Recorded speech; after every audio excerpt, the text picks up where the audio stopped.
Who's familiar with this property? This is where Metromont Materials back in the day used to have a sand dredging operation. Part of what I do is I'm the county's chief grant writer.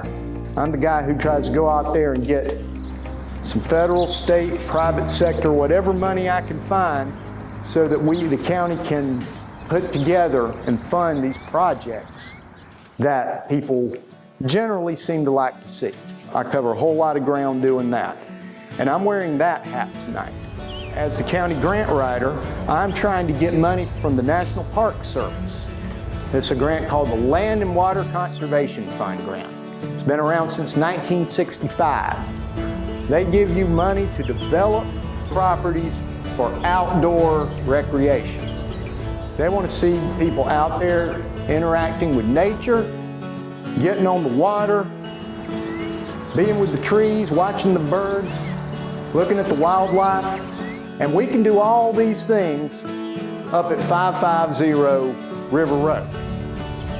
That's 28 acres that the county owns. We purchased it about 2 years ago. And we have been wanting that property for many, many, many years. Kayaking has exploded over the past 10 years. There are more people participating in kayaking now than pretty much there ever has been. It's become more available, more accessible to the public, nationwide, not just here. Demand has been presented to us by kayakers, asking us to improve launches, asking us to install better facilities. People are getting into the Saluda right now, aren't they? Yes, they are. But where are they going in? It's pretty much anywhere they can find. And what do they leave behind there? Garbage. What else happens? They get stuck in the mud. What else happens?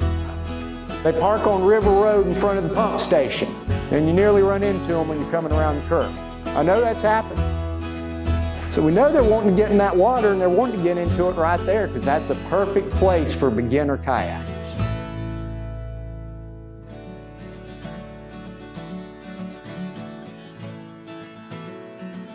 It's a good place to fish.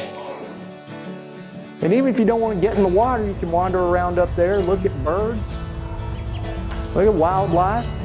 A nice day interacting with nature, away from all the hustle and bustle of such. Kayaking, river fishing, wildlife watching, bird watching, tubing, those kind of things that you can do on the Saluda River and can do at this facility right here in Piedmont. They are doing it here, even without any kind of improvements. The evidence is there, that unofficial little launch they have there next to that pump station.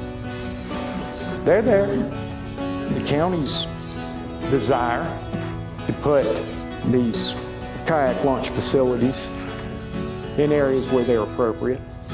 The county already owns this property. It was being marketed for residential development when we bought it.